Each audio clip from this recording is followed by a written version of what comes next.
அனைவருக்கும் வணக்கம். முக்கியமா தமிழ்நாட்டோட மானத்தை இந்தியா அளவில் வாங்கிய திரு ராசா அவர்களுக்கு வணக்கம்.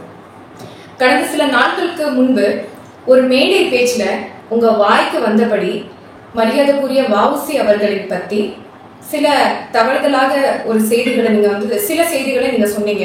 என்னது அப்படின்னு பாத்தீங்கன்னா, அவங்க பையனுக்கு போலீஸ்ல வேலை வாங்கி கொடுக்கறதுக்கு பெரியார் முன்னாடி கெஞ்சிட்டு நின்னாங்கன்ட்டு. நீங்க என்ன நினைச்சிட்டு இந்த விஷயத்த பேசுனீங்கன்னு எனக்கு தெரியல. வஉசி பத்தி உங்களுக்கு என்ன தெரியும்? ஐயா, வஉசி அப்பவுமே வெள்ளக்காரங்களை எதிர்த்து சுதேசி மேட் இன் இந்தியா அந்த ஐடியாவை முதல்ல ஆரம்பிச்சு வச்சதே எங்க வஉசி அவர்கள் தான். அந்த காலத்திலேயே பாம்பேல இருந்து ஷிப் அவங்களோட சொத்து எல்லாம் வித்து அவங்களோட வேற யாரோட காசும் வாங்காம யாருக்கிட்டையும் கெஞ்சிக்கிட்டு போய் நிக்காம உங்களை மாதிரி ஊர்ல இருக்கிற காசுகள் எல்லாத்தையும் உலையில போட்டு சாப்பிடாம தன்னோட சொத்து தன்னோட காசு எல்லாம் போட்டு அந்த காலத்திலேயே பாம்பேல போய் ஷிப் வாங்கிட்டு வந்து இங்க கப்பல் ஓட்டினாங்க. கப்பல் ஓட்டிய தமிழன்னு பெரிய பேரே வாங்கினாங்க. அவங்கள அரெஸ்ட் பண்ண போது மட்டும் தூத்துக்குடியே ஸ்தம்பிச்சு நின்றுச்சு. ரோட்ல அறவழி போராட்டம் பண்ணாங்க. அப்பவுமே போலீஸ் பிரிட்டிஷ் எல்லாருமே ஸ்தம்பிச்சு போய் நின்னாங்க. அந்த மாதிரி எங்க ஐயாவுக்காக மக்கள் எல்லாரும் தெருவுல இறங்கி அப்பவுமே போராட்டம் பண்ணியிருக்காங்க. அப்படிப்பட்ட ஒரு மாமனிதரை, அப்பவுமே மாஸ்க் காட்டின மாமனிதரை நீங்க இவ்வளவு கேவலமா பேசிருக்கீங்க. இதுக்கு நீங்க மன்னிப்பு கேட்டே ஆகணும். இன்னொரு விஷயம் நீங்க என்ன சொல்லிருக்கீங்க அப்படின்னா, ஒரு ஜாதி தலைவரா மக்கள் அவங்கள மாத்திட்டாங்கன்னு சொல்றாங்க. இந்தியா சுதந்திரம் பெற்றதுக்கு அப்புறம் காங்கிரஸ் ஆட்சியில இருந்து போனதுக்கு அப்புறம் திரு அண்ணாதுரை அவர்களுக்கு அப்புறம் திமுக அதிமுக நீங்க தானே மாறி மாறி வந்தீங்க. அப்பெல்லாம் அவங்க ஜாதி தலைவரா இருந்தது உங்களுக்கு தெரியலையா?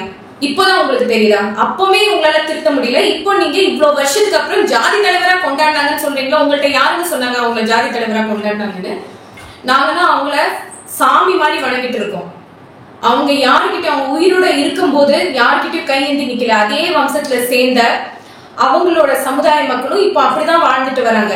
நான் அதே தூத்துக்குடியில இருந்து தான் பேசிட்டு இருக்கேன். ஐயா, வஉசி பேர்ல இருக்கிற ஹார்பர்னால எவ்வளவு பேர் எத்தனை ஜாதி அமைப்புல சார்ந்த எத்தனை பேரும் அதுல பயன்பட்டு இருக்காங்க. ஒரு ஜாதி அமைப்போட தலைவரா இருந்தா இன்னைக்கு இத்தனை பேரை அவர் வாழ வச்சுட்டு இருக்கிற முடியாது. அவங்க உயிரோட இருக்கும்போது யாருக்கிட்டயுமே கையேந்தி நின்னதில்லை. தன்னோட சுய உழைப்பால மக்களுக்கு சுதந்திரம் வாங்கி கொடுக்கணும், நம்ம யாரோட அடிமையும் இல்லை அப்படிங்கிற மாதிரி உதாரணமா அவர் வாழ்ந்திருக்காரு.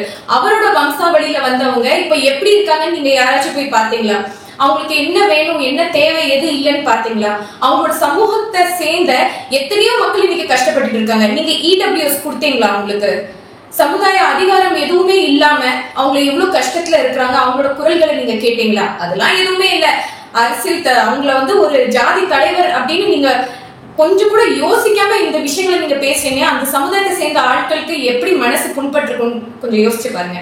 அவங்களுக்காக உங்களால எதுவும் செய்யவில்லைனாலும் இந்த மாதிரி அவங்கள மனசு புண்படுற மாதிரி நீங்க பேசிக்காதீங்க. நீங்க பேசின இந்த விஷயத்தினால இப்போ தமிழ்நாடு முழுவதும் அங்கங்க போராட்டம் நடந்துட்டு இருக்குது. அந்த சமூகத்தை சார்ந்த எங்க மக்கள் எல்லாருமே போராட்டத்துல இருக்கிறாங்க. 3-4 நாளா போராட்டத்துல இருக்காங்க. இன்னும் தொடர்ந்து அந்த போராட்டங்கள் நடந்துகிட்டே தான் இருக்கும். நீங்க பேசின இந்த பேச்சுக்கு நீங்க மன்னிப்பு கேட்டே ஆகணும். இல்லைன்னா இதோட விளைவுகளை நீங்க சந்திச்சுதான் ஆகணும். நன்றி, வணக்கம், ஜெய் ஹிந்த்.